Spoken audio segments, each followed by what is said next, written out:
इस एमएलए कोकरनाग का और यहाँ की सरकार के मेरे पास एक चिट्ठा है इतना बड़ा, वो मैं प्रेस कॉन्फ्रेंस दूंगा। रियासी पौनी डिस्ट्रिक्ट से आपने ट्रकों में हथियार भर के वार्ड 1 के पहाड़ों में पहुंचाया है। मैं कहता हूं एलजी साहब थोड़ा उनकी भी इंक्वायरी की जाए। ऐसी 2 बच्चियां आई कांडीवारा की जो एक मां के पेट में थी और एक छोटी 2 साल की थी, उसके बाप को चौराहे में यहां शोक में मार दिया गया था। ये मेरे अंकल हैं जिनकी उस वक्त आंखें जलाई गई थी, आप गौर से देख सकती हो।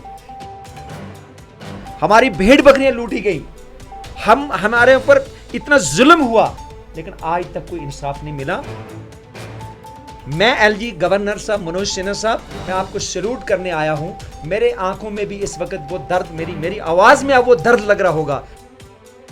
नाज़रीन किराम आदाब, आप देख रहे हैं कोकरनाग न्यूज़ और मैं फिरदौस साहिल एक बार फिर से आपकी खिदमत में हाजिर। और नाज़रीन किराम, हमारे साथ यहाँ पर खुसूसी मेहमान चौधरी अनवर फामरा बैठे हुए हैं जो कि किसी भी तारीफ़ के मोहताज नहीं है। चौधरी साहब, बहुत बहुत शुक्रिया आपका वक्त देने का। काफ़ी लंबे टाइम से हम देख रहे हैं कि आपने मीडिया का रुख नहीं किया है, तो आज अचानक क्या खबर लेकर आए? सबसे पहले आपका भी शुक्रिया और आपके देखने वालों को मेरी तरफ से अस्सलाम वालेकुम। सही आपने फरमाया कि ये कामी मेरे ख्याल में 7-8 महीने हो गए कि हम मीडिया के सामने नहीं आए। उस इशू पे मैं बाद में बात करूंगा, लेकिन आज मेरा जो आपके सामने आने का जो मेरा मकसद है, जो मेरा मुद्दा है, वो सबसे पहले मैं लेफ्टिनेंट गवर्नर मनोज सिन्हा साहब का एक शुक्रिया अदा करने आया हूँ, जो हाल ही में उन्होंने मिलिटेंसी मुतासर जो लोग थे, जो विक्टिम लोग थे, उनको इंसाफ दिलाने के लिए उन्होंने एक ऑर्डर पास किया है। मैं उसी के मुताबिक आज आपके सामने आया हूं कि मैं मनोज सिन्हा साहब, आपका मैं शुक्रिया अदा करना चाहता हूं कि आपने 25 साल 30 साल के बाद कुछ ऐसे मस्कीन मजलूम लोग थे जिनको इंसाफ मिला। मैं कल बारामूला वाली कुछ अपनी माँ बहनों को देख रहा था जो एलजी साहब के हाथ चूम रहे थे, और उस वक़्त देखते हुए खुदा गवाह है मेरी आंखों में आंसू आ गए, क्योंकि इस बीमारी का मरीज़ मैं भी हूँ। 25 साल पहले हम पे भी ऐसा जुल्म हुआ, तो कोई आदमी सामने आने के लिए तैयार नहीं था। आज मैं इसलिए सामने आया हूं कि गवर्नर साहब आपका बहुत बहुत शुक्रिया, क्योंकि 25 साल पहले 2000 में मेरे साथ भी ऐसा एक वाकया हुआ वार्ड 1 के अंदर, जिसमें 600 भेड़ बकरियां हमारी, मेरे ग्रैंडफादर को, मेरे एक अंकल को हाजी रशीद और मेरे ग्रैंडफादर हाजी शफी, जिनकी आंखें AK-47 की तारें निकाल के गर्म करके उनकी आंखें जलाई गई। मेरे अंकल जो हाजी रशीद था उसकी आंखें जलाई गई, और 600 भेड़ बकरी हमारी ले गई, और कोई FIR नहीं, कोई FIR अभी तक उसकी दर्ज नहीं हुई है। तो अब हमें उम्मीद जागी है कि एलजी साहब ने कहा कि अगर तुम्हारे वो हथियारे, ये मेरे अंकल हैं जिनकी उस वक्त आंखें जलाई गई थी, आप गौर से देख सकती हो, ये कल ही मैंने फोटो लिया है एलजी साहब के ऑर्डर के बाद। तो आज तक हमें FIR नहीं हुई, क्योंकि बहुत से ऐसे OGW वर्कर लोग थे जो उस वक्त उन दहशतगर्दों के जो पाकिस्तान से आए थे उनके सपोर्टर थे, और उनकी ही वजह से उस वार्ड 1 के अंदर ना हमारी FIR दर्ज हुई, ना मेरे जो दादाजी थे हाजी शफी, उसी मौत से कुछ अरसे के बाद जो उन्होंने पिटाई की, जो उन्होंने मारा, उसी मौत से उनकी मौत हो गई। कोई अभी तक हमारी FIR दर्ज नहीं हुई। हमारी भेड़ बकरियां लूटी गई, हमारे ऊपर इतना जुल्म हुआ, लेकिन आज तक कोई इंसाफ नहीं मिला। मैं एलजी गवर्नर साहब मनोज सिन्हा साहब, मैं आपको सैल्यूट करने आया हूं। मेरे आंखों में भी इस वक्त वो दर्द, मेरी आवाज में अब वो दर्द लग रहा होगा, मेरी आंखों में आंसू आया है कि 25 साल के बाद शायद हमें भी वो इंसाफ मिले, हमें भी उन जालिमों तक पहुंचने का मौका मिले जिन जालिमों ने मेरी 600 शेप और भेड़ और बकरियां, और उस वक्त जहां भी हमारी वो बकरियां ली गई हैं, जिस वार्ड 1 के उन पहाड़ों पे जिस उस दहशतगर्द के सपोर्टरों के घरों में रखा गया है, वहां निमाइश लगी गई थी। उन बकरियों को क्या काम किया है कि जो अच्छी बकरियां थी वो उन्होंने अपनी बकरियों में बनाई, जो बूढ़ी थी, जो अपनी थी, वो उनके साथ उनका तबादला किया, और उन दहशतगर्दों ने वहां से लेके कुछ करगिल के, और वहीं से लोकल कुछ व्यापारी तैयार हुए कि वो माल को बेचकर उन मिलिटेंटों ने वो पैसा जो है देश के खिलाफ लगाया है। तो आज मेरा मेन मुद्दा आपके पास आने का यही था कि मैं गवर्नर साहब का शुक्रिया अदा करना चाहता हूं कि गवर्नर साहब, ऐसे कई मजलूम लोग हैं पूरी स्टेट के अंदर जो सामने आएंगे, जो आपके लिए दुआएं देंगे, और उसके साथ मेरी जो खुसूसी डिमांड होगी कि एलजी साहब, आज ओ से ऐसे लोग और भी हैं जो पॉलिटिकल पार्टियों में आज भी घुसे हुए हैं, आज भी उनका वो असर अभी मौजूद है। प्लीज मेहरबानी करके जरा उनकी तरफ भी रुख करें कि जिन लोगों ने 2002-2003 में रियासी पौनी डिस्ट्रिक्ट से अपने ट्रकों में हथियार भर के वाड़वन के पहाड़ों में पहुंचाया है, मैं कहता हूं अलजी साहब थोड़ा उनकी भी इंक्वायरी की जाए। वो लोग अभी भी जिंदा हैं, पॉलिटिकल पार्टियों में बैठे हैं। जिन लोगों ने जम्मू के अंदर बटिंडी के अंदर बैठ के पाकिस्तानी मिलिटेंटों के माइग्रेट राशन कार्ड बनाए और डुप्लीकेट लोगों को अरेस्ट करवाया, और पॉलिटिकल जिन लोगों की फारूक अब्दुल्ला का हाथ था, महबूबा जी का हाथ था, उन लोगों को छोड़ा गया।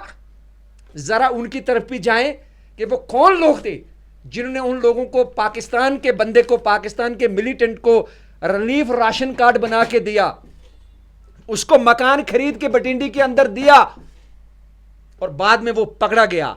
लेकिन जो वो बड़े लोग थे, क्योंकि उनके ऊपर उस मौजूदा टाइम की सरकार का हाथ था, उनको छोड़ा गया, किसी आम मजलूम आदमी को गिरफ्तार कराया। उसका प्रूफ है हमारे पास और सरकार के पास। मेरी गुजारिश रहेगी कि एलजी साहब, जो आपने कदम उठाया है, ये सराहना कदम है, आपके लिए दुआएं देंगी वो मेरी माएँ, वो बहनें, वो मजलूम यतीम बच्चे जो उस वक्त माँ के पेट में थे, और आज वो आपके, मैंने बहुत सी दरखास्तें, जब ग्रीवेंस सेल में मैं दरखास्त लगाने गया, ऐसी 2 बच्चियां आई कांडीवारा की जो एक माँ के पेट में थी और एक छोटी 2 साल की थी। उसके बाप को चौराहे में यहां सोप में मार दिया गया था। अब उसका मुझे नाम याद नहीं। वो एप्लीकेशन वो बच्ची देने गई थी, वो 10वीं पास है, वो एसआरओ केस मांगने गई थी। वो बच्ची आपके लिए दवाएं देगी, आपको, आपके लिए। लेकिन मेरी एलजी साहब से ये गुजारिश है कि वो असर अभी भी है, और वो लोग इस वक्त भी पॉलिटिकल पार्टियों की सपोर्ट लेके बैठे हैं, आज भी थ्रेट करते हैं, आज भी थ्रेट करते हैं हम अनवर को मार देंगे, ये यहां कोकरनाग के अंदर क्यों बैठा है। आज भी वो दहशत उन्होंने यहां फैलाई हुई है।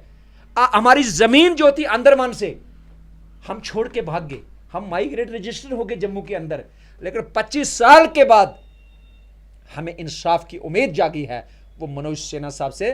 मनोज सिन्हा साहब, आपको मेरी तरफ से सलूट है। उसके बाद जो आपने मुझे सवाल ऑफ कैमरा पहले किया कि आप 7-8 महीने से कहां थे, आप यही पूछ रहे थे। जी। क्या पूछ रहे थे? जी, मेरे कहने का मतलब ये था कि जब इलेक्शन हुए थे तो उस टाइम पे आप इलेक्शन में आए थे, अच्छे खासे वोट भी आपने लिए, 7-7.5 हज़ार, लेकिन उसके बाद आज तक आप मीडिया पे कहीं नजर नहीं आए, और आज अचानक से मैं मीडिया में नहीं आया। आपका सवाल बिल्कुल जायज़ है, मैं अपनी आवाम कोकरनाग का शुक्रिया अदा करता हूं, लेकिन हमें कम से कम उस एमएलए को, उस सरकार को कम से कम 1 साल का मौका देना चाहिए। जिस सरकार, जिस एमएलए ने 17-18 हज़ार वोट लिया है, जिस अवाम ने बढ़ चढ़ के उनको उम्मीदों के ऊपर वोट डाले थे, गैस सिलेंडर के नाम पे, राशन के नाम पे 370 वापस लाने के नाम पे, मैंने कहा ये हुचपन लगता है, आज फिर उसके पीछे हो जाए।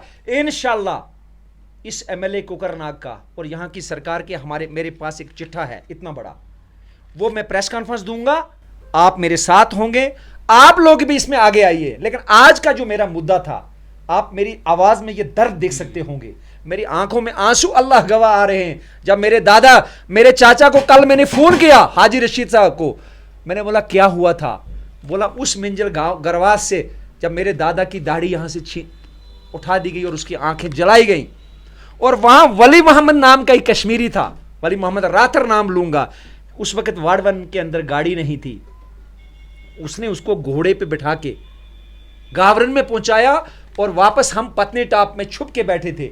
वो पत्नी टाप पे कुछ अरसे के बाद उसकी उसी मार से उसकी मौत हो गई। वो हमने अपील दर्ज की है, इंशाल्लाह उसकी 302 की एफआईआर भी लगेगी इंशाल्लाह। उस हमें और मुझे कोई लोग ये कहते होंगे कि अनवर मुआवजा लेने आया, मैं यहां से आपके थ्रू ऐलान करना चाहता हूं, मुझे कोई मुआवजा नहीं चाहिए, मुझे कोई ऐसा रो नहीं चाहिए, मुझे इंसाफ चाहिए कि वो उनमें से कुछ लोग अभी जिंदा हैं, जिन लोगों ने उन दहशतगर्दों को रियासी पौनी भर से अपने ट्रकों में भर के लाया, वो लोग रेस्ट भी हुए, और 1-1 के पहाड़ों पे हमारा माल लूटा गया, हमें मारा गया। इसलिए मारा गया कि हम नेशनलिस्ट लोग थे, हमने हिंदुस्तान के झंडे को उठाया था, हमें इसलिए मारा गया, हमें मुखबिर तक कहा गया, क्योंकि हम मुखबिर नहीं थे, हमें मुखबिर बनाया गया कि यह हिंदुस्तान के मुखबिर हैं। हम हिंदुस्तान के आइन के झंडे को अभी तक हमने हार नहीं मानी, मैंने 3 इलेक्शनें लड़ी हैं, हमने हिंदुस्तान का झंडा फिर भी उठा के रखा और इंशाल्लाह आगे भी उठा के रहेंगे। मेरी गुजारिश आज मीडिया के सामने आने का यह था, मैंने अपनी दरखास्त लगाई है, FIR की दरखास्त भी लगी है और भी गवर्नमेंट की अपील लगी है, लेकिन गवर्नर साहब का शुक्रिया मैं कहता हूं कोई तो निकले। अरे मनोज सिन्हा साहब का शुक्रिया अदा करने के लिए कोई तो सामने आए। आपसे ये भी पूछना चाहेंगे बीच में, क्योंकि आप काफ़ी जज्बाती हो रहे हैं, बीच में आपसे ये भी पूछना चाहेंगे कि जिस तरह से आपने कहा कि 2000 में ये मसला जो है आपके साथ पेश आया था, तो तब से लेकर आज तक जो हमारी यहाँ पर जितनी भी सरकारें बनी उनकी तरफ से कोई कदम इस चीज़ पर क्यों नहीं उठाया? जनाब वो लोग सरकारों में बैठे थे, इन सरकारों की पुष्ट बनाई है। मैं नाम लूंगा, मैंने जो बटिंडी का जिक्र किया है किसी दहशतगर्द का, मैंने जो पौनी भारत से ट्रकों में भर के दहशतगर्दों का सामान पहाड़ों पे पहुंचा जाता था, अबू आफ्ताब का और अबू शारी का, मैं जरूर इंशाल्लाह उसकी मैं दरखास्त दूंगा मौजूद के, और मैं आपके थ्रू गवर्नर साहब को यह अपील करूंगा कि जरा उस तरफ भी रुख करें कि वो कौन लोग हैं जो आज भी पॉलिटिकल पार्टियों का सहारा लेके बैठे हुए और आज भी वो थ्रेट करते हैं, आज भी उनको वही दहशतगर्दी, वही अब आज भी वो उन पार्टियों के अंदर उन पार्टियों की सपोर्ट से करें। और जो आपने कहा कि उस वक्त FIR क्यों नहीं लगाई, हमारी गरीबों मिस्कीनों की कौन सुनता था? आपने कल वो मेरी माएँ और वो बहनें वो देखी आपने? जी फोटो वो देखें जो LG साहब के हाथ चूम रही थी, जो LG साहब के हाथ चूम रही थी, जो LG साहब का माथा चूम रही थी, क्योंकि ये 50 या 30 साल के बाद ये दर्द जागा है। राशिद भाई, फिरदौस भाई, ये आंखों में आंसू ऐसे नहीं आते हैं। ये 25 साल 2000 की बात है, तो आंखें जलाई गई। ये पेपर की कटिंग उस टाइम की मुझे पता नहीं, हमारी कौन FIR लगाता।